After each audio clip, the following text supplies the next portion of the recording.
Hello and welcome. This is the first video in Module 10.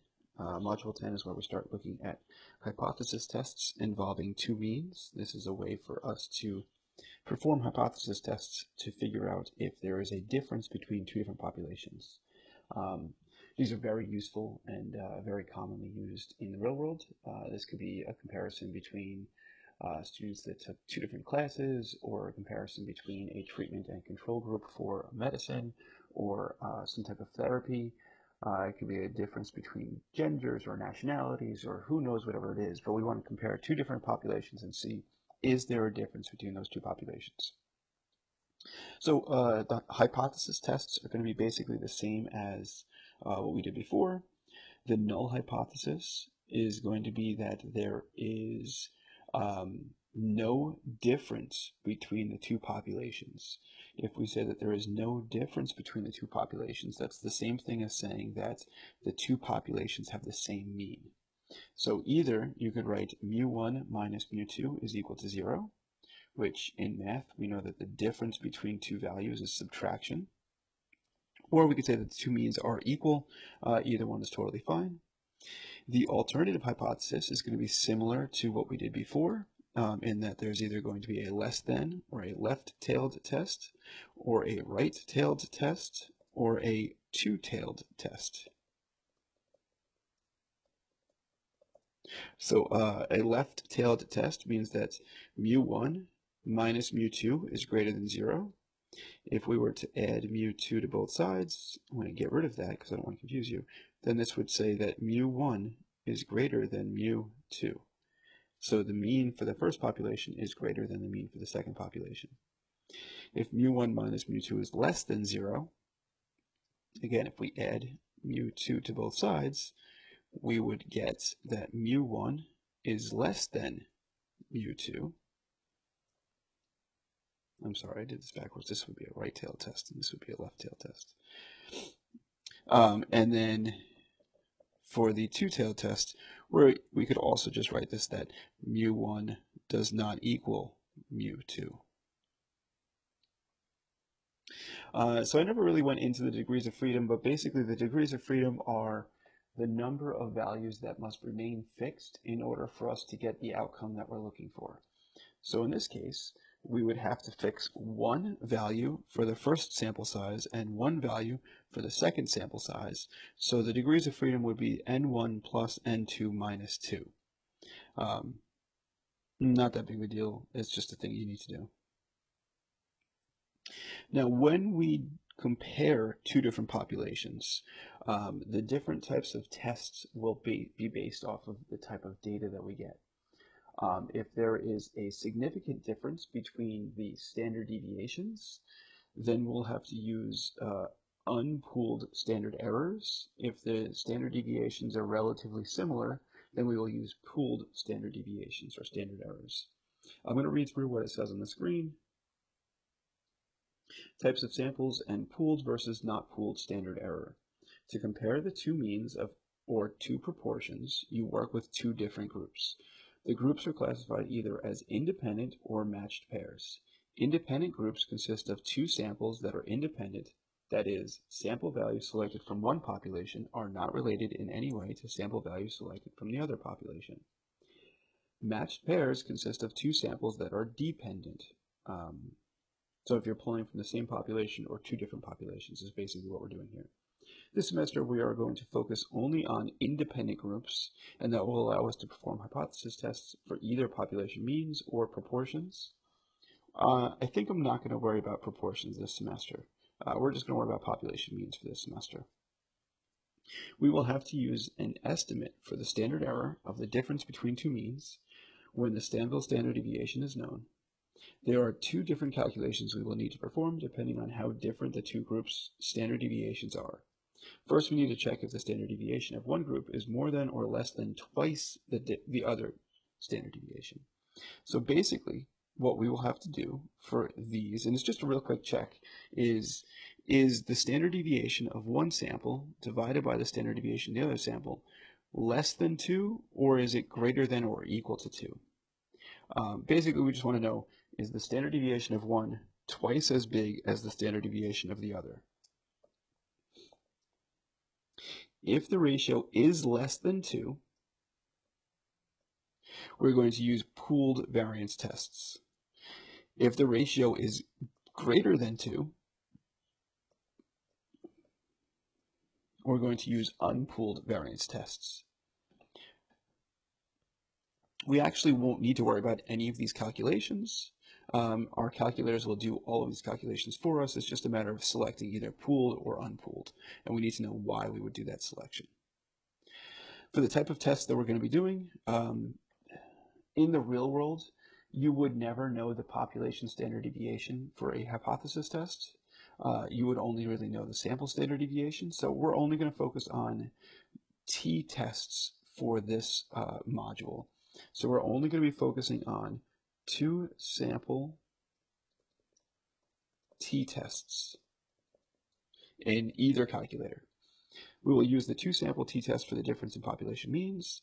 The calculator will be able to determine the test statistic or the t-score, and the test statistic or t-score is really straightforward. It's the difference in the means divided by the difference in the standard deviations of those means. So let's get into an example, and then I will create another video, or there'll be a second video on Brightspace that will show 2 more examples in a little bit faster fashion. So example 10.1 says a study is done to determine if company A retains its workers longer than company B. Okay, so we want to know, is company A's average working time with its employees larger than with company B? Company A samples 15 workers, and their average time with the company is 5 years, with a standard deviation of 1.2. Company B samples 20 workers, and their average time with the company is 4.5 years, with a standard deviation of 0.8. The populations are normally distributed. Okay, that's good because our sample sizes are not large enough for us to use the normal distribution. Conduct an appropriate hypothesis test at alpha equals 5% significance level. What is your conclusion? At the 5% level of significance, there is, I don't know why that's there. I apologize. That's the solution. I don't know how that ended up on this file. All right, I'll have to make that change. Sorry. The null hypothesis is that employees at company A and B remain with their companies the same amount of time. Remember, the null hypothesis, let me change the color. We'll go to blue right now. No, we're not going to go to blue? Okay, my computer's just saying no. The null hypothesis is the assumption of equality, just as we did with Module 9. The assumption of equality. So we assume that the 2 means for the 2 companies are equal, or that there is no difference between them. When we subtract them, we get a difference of 0. The alternative hypothesis is that employees of company A remain with the company longer than those of company B. So we say that the mean of company A, I could have made this an A instead of 1, is greater than the mean for company B. Or that if we were to subtract the mean for company A minus the mean for company B, the value would be a positive value.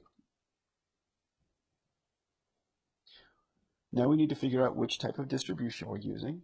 We're going to be using the t-distribution because the sample standard deviation is given for both samples. It's a little bit challenging to try and decipher these questions, but it says a sample of 15 workers finds that their average time with the company is 5 years and a standard deviation of 1.2 years. So this is describing the sample, so the subject of the sentence is the sample, so it is a sample standard deviation. From here, we need to figure out what it is that we're trying to do. Well, we're saying that the null hypothesis is that the difference between these 2 values is 0. However, our alternative hypothesis says that the difference is actually positive because company A retains their companies longer than company B. So our rejections region is going to be the upper 5% of the graph. We know that because it says use alpha equals 5%. So we need to figure out the decision rule. Again, the decision rule just describes the shaded region.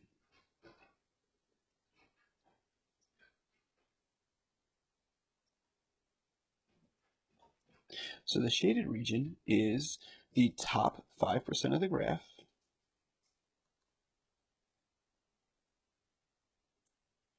So we will reject the null hypothesis at alpha equals 5% if the p-value, the probability of getting our sample or larger of the sample statistic, is less than 0.05. Because our calculators always do this as a directional test when we select which direction it is. So it's going to be able to do our calculation for us. The second part of this is always a little bit trickier. We need to figure out what the t critical value is. So to find this, we're going to use inverse t. As I've been doing with the last couple of videos, I will show how to do this in the Ti-84 calculator first, and then we'll do it in GeoGebra second. So in the Ti calculator, we're going to use second vars to pull up the distribution window, and then select number 4, inverse t. Now technically, since this is a right-tailed test, we could have made the area 0.95 rather than 0.05.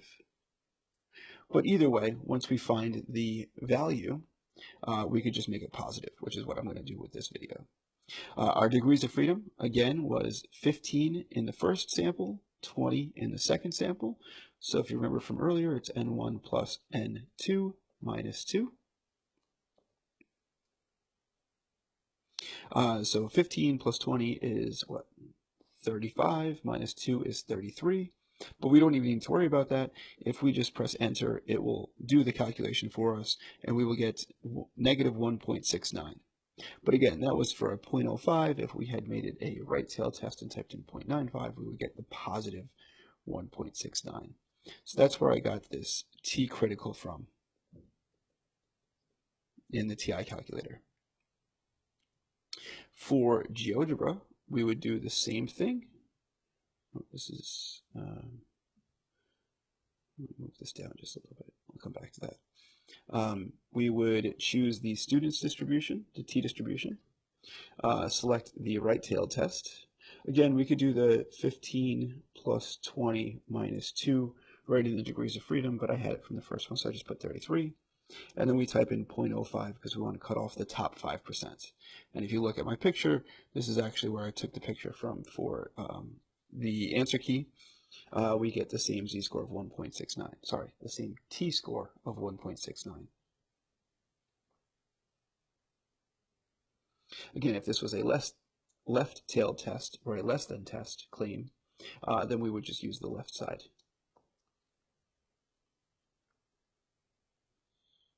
So that is our decision rule. That is the shaded region. From here, we want to know, where does our sample information actually lie? Again, if our sample data lies here, then we're in the rejection region. We can reject the null hypothesis. If our sample data lies here, we do not have enough evidence to reject. We are not in the rejection region. So that's what we need to check next.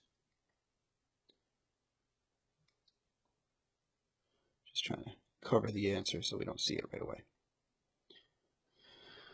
So now we just need to go to the calculator and type in all this stuff. The symbol of the test statistic will be t because we're using a t distribution. We just need to figure out the t-score and the p-value. Compare those two to our decision rule, and we'll be able to come up with our conclusion. So let's do that. In the TI calculator, we need to go to Stat, and then use the right arrow twice to go to Tests.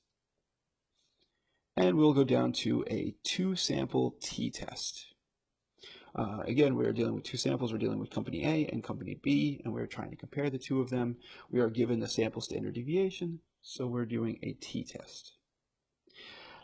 In order for us to type all this in, it's usually a good idea to write down all of the information, either as a table or just off on the side, labeled properly. You'll notice that within the two-sample t-test on the TI calculator, we have a whole bunch of information about the first sample and a whole bunch of information about the second sample that we need to type in. So it's usually easier to pull all of this out of the question first.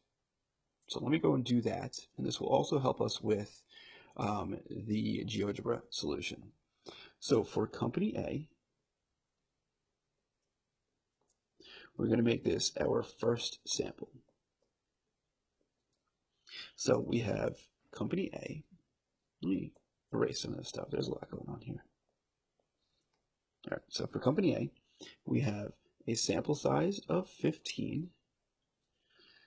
The average working time with the company is 5 years, so the average is X bar, the sample mean was 5, and then the standard deviation was 1.2. So S, again, we're talking about the sample standard deviation, is 1.2.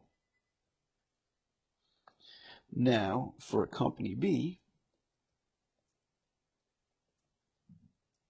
we will call this the second sample. Again, the sample size was 20. The average time with the company is 4.5 years, so X bar was 4.5, and the standard deviation was 0.8. So S equals 0.8. Again, just pulling out the information so it's a little bit easier to decipher and a little bit easier to keep all of this information clear in our heads while we're typing it into the calculator. So give me a second. I'm just going to manipulate this a little bit so we can see it all on the same page when we are looking at the calculator entries. All right, so we can color code this. Again, company A is all of the first sample information. The sample mean was 5, the sample standard deviation is 1.2, and the sample size was 15. So we typed all that in. And then for company B, oops, too far. For company B, the mean was 4.5, standard deviation was 0.8, and the sample size was 20. Just again, these are relatively straightforward once you get the hang of them. It's just a matter of typing a bunch of stuff into the calculator. The hard part, though, is making sure that you type it into the calculator correct. All right, the alternative hypothesis was that the mean of the first population was greater than the mean of the second population. So we need to select the greater than claim in the alternative hypothesis.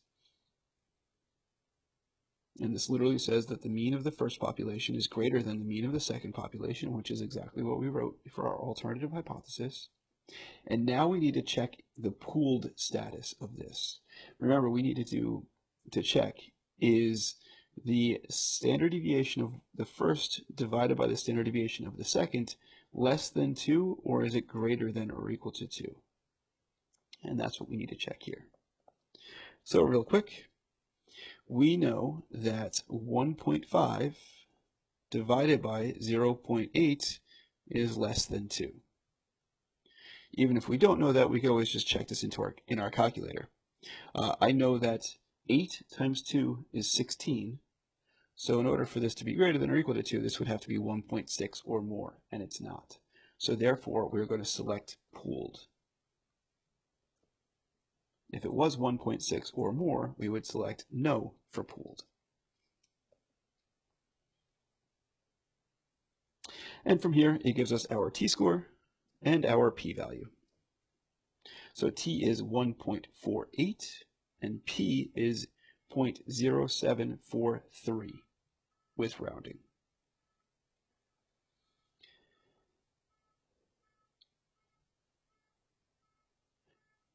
Now we can look at the GeoGebra solution. Just need to move some of this stuff down a little bit or over. Let's do that. So we need to use the statistics applet in GeoGebra. Stats applet. again, in Brightspace, in the notes, you should have access to it. I would highly recommend that you save it as a favorite in your favorite web browser. We would select the drop-down arrow and choose the t-test difference of means. So far we've looked at z-test of a mean, t-test of a mean, and z-test of a proportion. Now we are looking at the t-test difference of means. And this is going to be the only two-sample test that we'll do this semester. So from here, t-test difference of means, again, the null hypothesis is that there is no difference, that they are equal. We will select greater than because it was greater than. We'd have to do the same test we did before, is S1 over S2, the standard deviation of the first sample, divided by the standard deviation of the second sample, less than 2. And in this case, yes, 1.5 over 0.8, is less than 2, so it's pooled.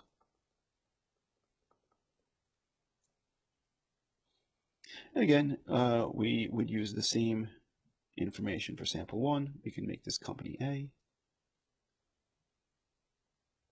And then for sample 2, we would make this company B. We would type in all the information. And we'll get the same t-score and the same p-value. 1.48 when we've rounded, and 0.0743.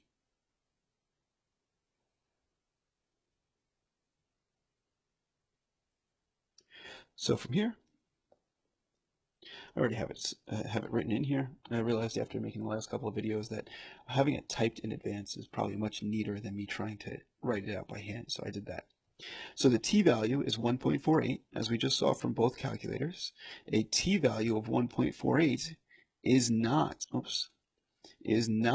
in the critical region. It's not in the rejection region. 1.48 is less than the critical region. It is less than the t-score of 1.69. And the p-value is 0.0743. So there's about a 7.43% chance that from our populations we could choose a sample of these values or more extreme values. So therefore, there is not sufficient evidence to reject the null at alpha equals 5%. This means that the sample data does not show that the mean number of years employees remain at company A is more than company B. As always, if you have any questions, feel free to reach out. Otherwise, be sure to check in on the next video, which will have 2 more solutions.